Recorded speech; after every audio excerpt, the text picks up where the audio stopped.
Hello guys, যখন আমরা ছোট ছিলাম, খুবই ছোট, তখন আমাদের এই গ্রামে, ঢাকা থেকে গ্রামে আসতাম। তখন আইসা আমাদের সেই ঐতিহাসিক একটা খেজুর গাছ, এটা তো এটা দেখলে আগে আসলে একটু খারাপ ছিল, এখন শুয়ে পড়ছে, কারণ পার না ভেঙে গেছে, শুয়ে পড়ছে। তো এটা দেখে আমার মনে পড়লো সেই ছোটোকালের কথা, একটু দেখে।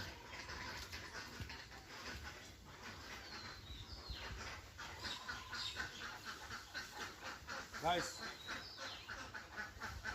অনেক এই এই এই হিজুর গাছের থেকে অনেক জাম দিয়ে গোসল করছি, অনেক লাভ দিছি, অনেক ওই যে ঝোলে কি বলে এটা, দোলনা দোলনা, অনেক দোলনা খেলছি এটার মধ্যে।